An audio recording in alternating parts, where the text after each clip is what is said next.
Andy Biggs is an Arizona congressman and chair of the House Freedom Caucus. Good to see you, Congressman. Thanks for being here.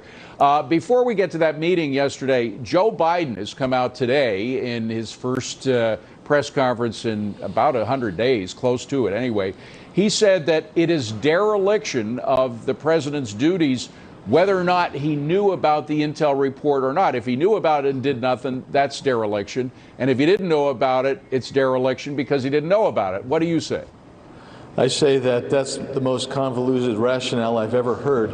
Look, the president was not briefed on this, neither was the vice president, neither was the chief of staff, neither was the DNI. And the reason was, as a career intelligence agent, looked at it and said, we've got some conflicting information here. We want to check the veracity of it. We want to make sure it's good intel. And why is that? It's because this is such a serious allegation. If it is real, then we're going to have to take some action. And so you don't want to provide dubious or discredited information that turns out later to be discredited, because then you would have acted on it and created an international incident.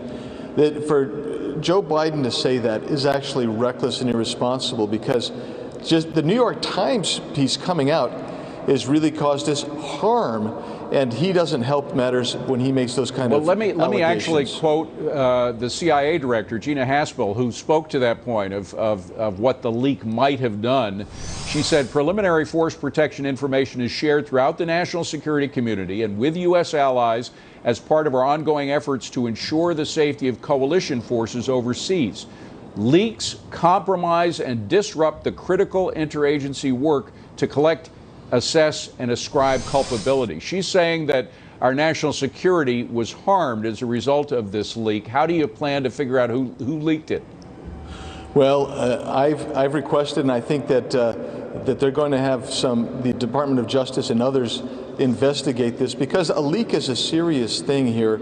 Because what happens is, if you have sources giving you information, good or bad, or you're working through intelligence sources, and a leak comes out, guess what? Those sources roll up and they're not available anymore.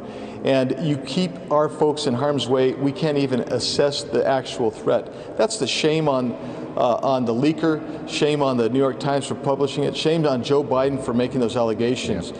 It's real. It's real. Hey, Congressman, very quickly to switch topics to the COVID relief bill, another COVID relief bill that some people are talking about, particularly Nancy Pelosi. Are we going to continue to pay people an extra minimum wage that actually rises to more than the average wage? When you look at all the folks out on the street, whether they're protesting or whatever, and you figure out, well, they're there because they're getting paid to be there.